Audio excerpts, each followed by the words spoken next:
चींटी के संघर्ष। चींटी के संघर्ष की कहानी। एक बार एक राजा के राज्य पर किसी दूसरे राजा के राज्य ने आक्रमण कर दिया, जिसमें राजा को बुरी तरह हार का सामना करना पड़ा। राजा का सारा साम्राज्य दूसरे देश के राजा के पास चला गया। राजा अपनी बची हुई सेना को लेकर जंगलों में चला गया और वहीं पर अपनी सेना के साथ रहने लगा।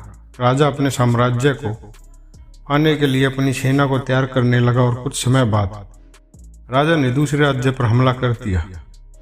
पर राजा को एक बार फिर हार का मुंह देखना पड़ा। राजा ने एक के बाद एक कई आक्रमण किए, पर वह सफल नहीं हो सका। राजा पूरी तरह निराश हो चुका था।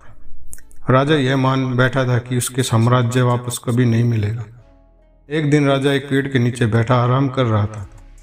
पास ही दूसरे पेड़ पर राजा ने एक चींटी को देखा, जो अपने से 50 गुना अधिक भार लिए पेड़ पर चढ़ रही थी।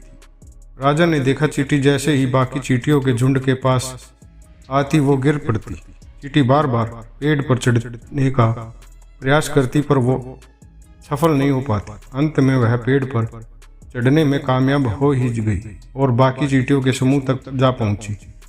राजा बड़ी ही एकाग्रता के साथ यह सब देख रहा था। राजा ने सोचा, जब एक चींटी अपने से ज्यादा भारी वजन लेकर बार बार असफल होने के बाद भी हार नहीं मान सकती, तो मैं कैसे हिम्मत हार सकता हूँ। राजा ने पूरे जोश के साथ एक बार फिर दूसरे राज्य पर आक्रमण किया और उसे सफलता भी मिली। राजा को उसका खोया हुआ सम्मान और साम्राज्य मिल चुका था।